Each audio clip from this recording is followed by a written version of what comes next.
Well, ladies and gentlemen, boys and girls, it is that time again. It is Rimshots with Sean right here in the Rock Rage Radio Network. And we have Rock Rage Radio royalty. Right here, we have Miss Lily Sixx. How are you?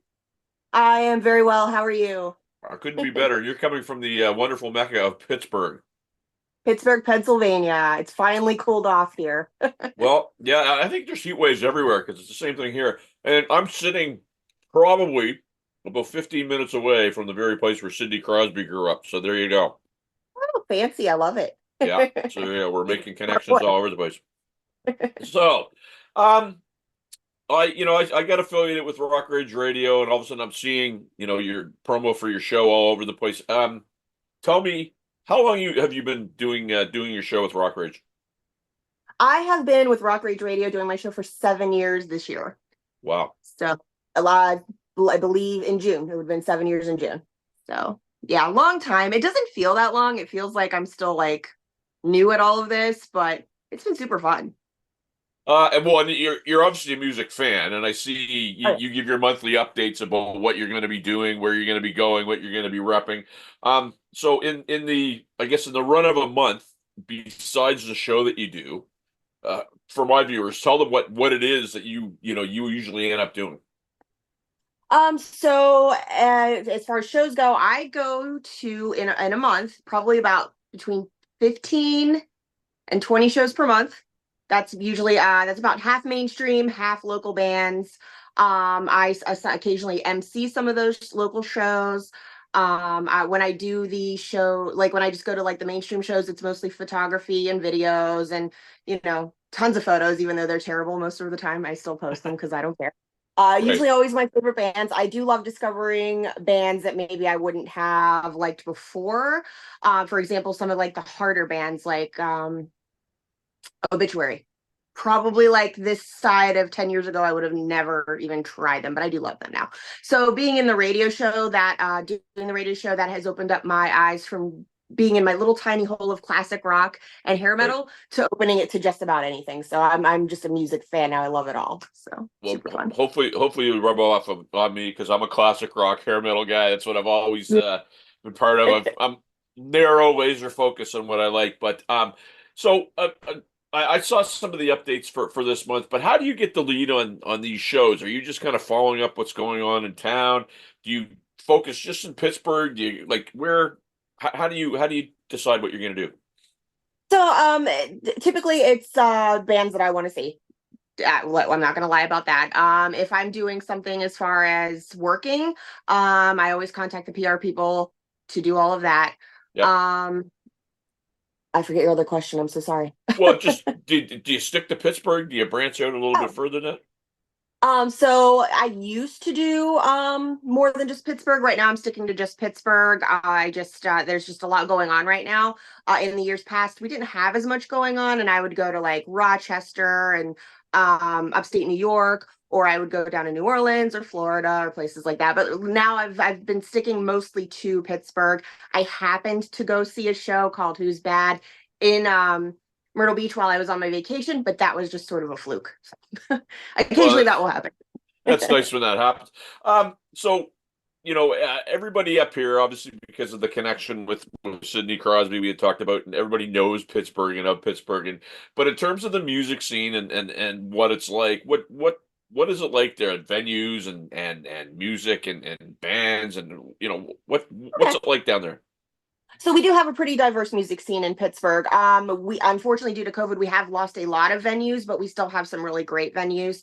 The two major ones that host most of the mainstream shows are Jurgles and the Craft House. Those are smaller club type venues. And then we also have the Pavilion at Star Lake, which is a bigger venue, as well as PPG Place, which is where the Penguins play. So that's the really big shows. Um, as far as like different kinds of bands, we have literally everything. We've got like rock and metal, country, southern rock, punk, death metal, all gore, all of that. Like it's pretty diverse, and we're all a pretty big knit family. It's like everybody knows everybody in the scene, which is super cool. Um, so for my viewers that again have heard of Pittsburgh, I mean, I've been to Pittsburgh, I know what it's like, but in terms of, a place to live and hanging out, what's it like outside of music?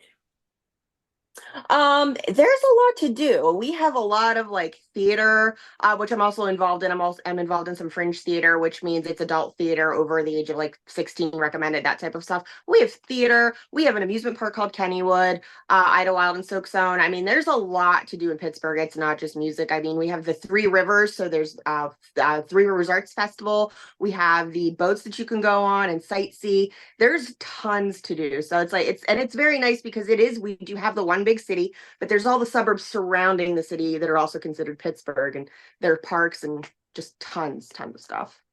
Um, so how did you, you told me 7 years. How did you get involved with Rock Rage and come to start your show? So it was funny how that started. I have zero background in broadcasting. I'm not very computer savvy, Uh-huh. but one day I just happened to be like scrolling on Facebook. John from Rock Rage messaged me, talked to me about all this stuff. Hey, you have a big following in music. You go to all the shows. How would you like your own radio show? I said, who wouldn't want their own radio show? That's Uh-huh. amazing. Like, I would love to do that, but I have no knowledge in how to do this. Turns out it's a lot simpler than I thought it was. My other hurdle though was I have a little bit of stage fright. So talking live is sometimes hard for me, but I can get past it, if I just amp myself up. But my show is pre-recorded. So that makes it a little easier on Sure. me. As Yeah. the emceeing, that's a little harder. But yeah, it was just basically, hey, you are in the music scene. Would you like a radio show? And it was pretty cool. So I get this because I'm not a journalist. I never went to journalist school or whatever the heck it is they call it. Yeah. I was playing music like everybody else. My hundred and some odd shows got whittled down to nothing. But I was doing a community radio show and it was on sports. Couldn't do sports, so Okay. I decided to start interviewing some of my musician friends. And Hmm. 4.5 years later, I get this big thing. And it's been great. But I sometimes get from the traditional people, the old glasses come down on the nose and they look down their nose at me because I'm not a school journalist. Do you get that sometimes? Oh yeah, sometimes yes. There's a lot of jealousy behind that too, because people who really want to get into that never got to. But Right. yes, absolutely. And of course, they're like, "Well, you're a girl, so that's why you got it." Nah, stop that. That's silly. That's just. I actually am pretty knowledgeable in music anyway, so. Yeah, and I mean, I follow what you're doing, and I see the shows you're up. Who's your friend that you're always out with, by the way? Which one? I kind of a Is it a guy, brown hair a boy, man, a man, girl. a girl? Sissy Boland. Is that who you mean? Could be, yeah. Okay, she's also a lot in the music scene. She's actually she sells jewelry, metal heathen jewelry. And she goes to all the shows too. We have similar tastes in music. We just happen to go to all the shows. Actually, we met at a show. I was emceeing the show. She was vending at the show. So yeah. So the emceeing thing, which I think is very cool because I've done some of that myself. And is that a situation where people call you to do it and you get booked? And like, how do you typically handle that? So usually the first time I did it, it was a friend asking me to do it because I had a radio show and she thought I'd be amazing at it, which I'm like, oh my God, I am terrible at speaking in public. But I did it anyway because she was my friend.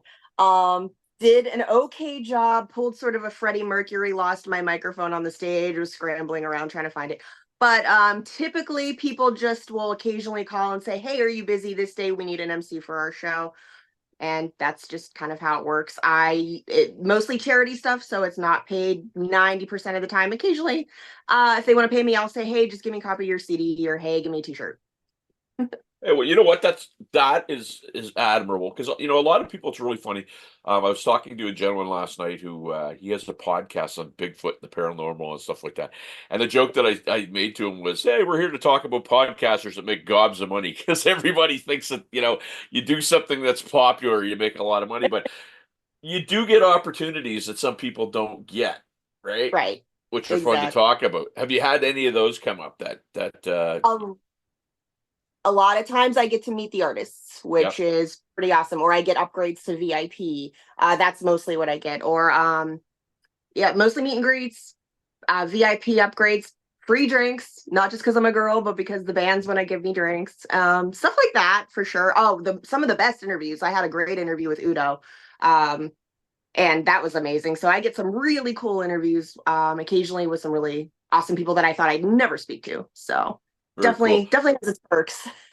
I got tied into a bunch of PR people, and it was pretty cool because I was in Cuba on a vacation, and a PR company that I work with says Mark Turnillo is doing press. Do you want him?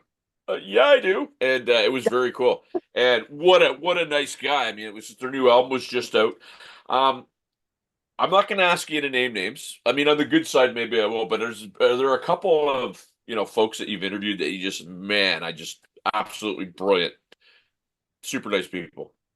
I have had 99% awesome interviews. I everybody has been super nice. My very first mainstream interview was with Sponge, and I was super nervous. I had to do it live.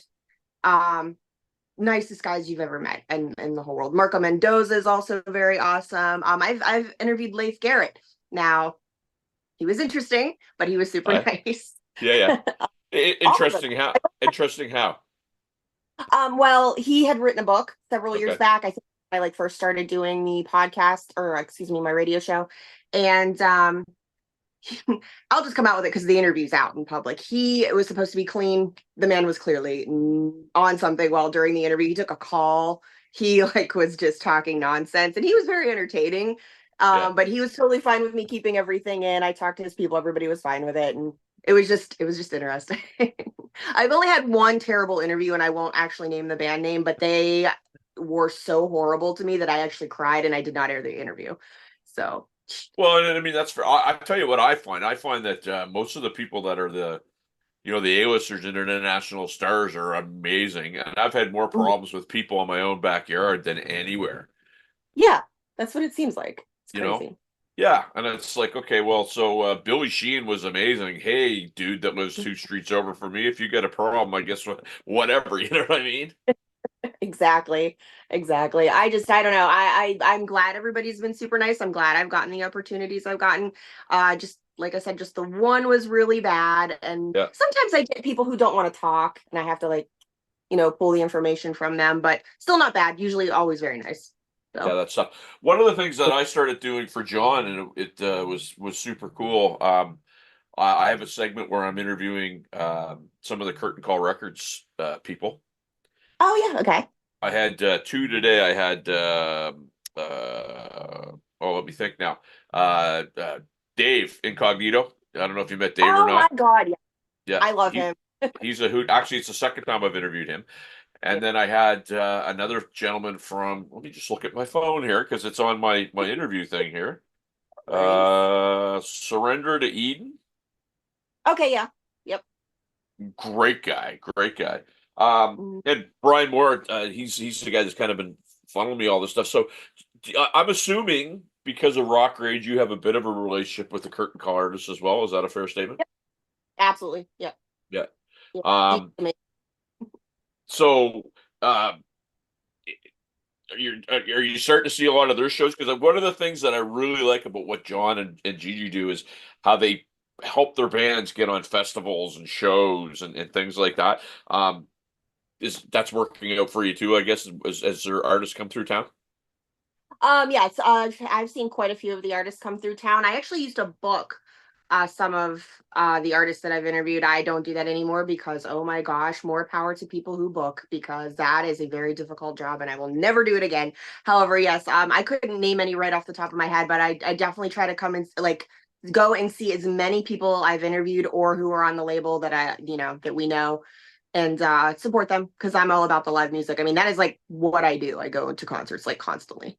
Yeah, the booking piece is I've been asked to do it too, and it's I don't find it exciting. No. You know, because I book the bands that I play in, and that's Yeah. hard enough, right? But to Yeah. deal with I don't want to say deal with somebody else's problems, but essentially that's what you're doing, right? Um, and it's tough. So what is, I guess, your favorite thing about doing this radio show? I think my favorite thing is everybody that I've gotten to meet through music because this music for me is therapy. And I have gotten to know so many wonderful people being in the radio on the radio show. Just it's great when you like go out and finally get to meet them after you've spoken to them, after you've heard their music, and it's like just like one giant family of music loving people, and it's just so nice, and everybody's so wonderful, and everybody's so chatty, and it makes me, and I have a little bit of anxiety, so it's nice that I have that family that I can go to, and everything's just calm after that. It's awesome. So, I mean, it's often been said, not by me, but some people that are a lot smarter than me, that one of the biggest forms of flattery or compliment is when somebody, I guess, takes what you're doing, looks at it, and goes, "Well, Lily's doing it. I can do it." And they try to do it themselves, and oftentimes they don't do it to the same level that you would do. And I'm just using you as an example, but have you seen any ladies out there that are maybe copying you a little bit, and you go like, I can definitely see that taking place. I haven't really noticed it. I'm like I said before, I still don't really know what I'm doing, so I don't even know if what I'm doing is correct. I just know I'm having fun with it, and everybody seems to love what I do. Honestly, it's not competition for me. So if there are more ladies that want to get into this, try to do what I'm doing, more power to them. Okay, so on that note, what if there was any advice you could give? Because I often have late Michelle, who I sent you her material. One of her best Yeah. friends is an actual DJ. She's got the #1 afternoon show here in Halifax. And what would you say to some ladies that would want to get into that and start doing it? I say make sure you do all of your research. Don't let the boys push you down because they're gonna want to because they think they know more than you. Not necessarily. Stick with it. Don't give up because you will get frustrated. You will get tired. You will want to give up because at first it's very, very hard to do, but just stick with it and always just keep a positive attitude. Okay, Lily, Sixx, last question. Okay. My viewers, I've been promoting your show, I've been pushing it out there. Where do my viewers find out about what you're doing, how they find out about you, how they look you up, how they do all that stuff? All right, well, you can go to rockrageradio.com. My show's Thursday nights, 6 p.m. Eastern Time, Hot Licks with Lily Sixx. Or you can go to any of my Facebook pages. I have my Lily V Sixx page, which is kind of private unless you're friends with me, but Hot Licks with Lily Sixx has everything on there. Any of the Rock Rage radios. I'm on Instagram, I'm on Twitter. That's pretty much it. I'm old, so I'm not on all the new stuff. Yeah, whatever. Look, I want to thank you for doing this, and it's great to finally meet you because I've been following you for a while, and I love what Rock Rage is doing. I think that it's a great platform for people that to get hurt, and I think it's important. So, way to go, keep it up. I'm gonna stay in touch with you, man, because you're a Awesome. pro, my girl. You're a pro. Thank you. I appreciate you. Peace.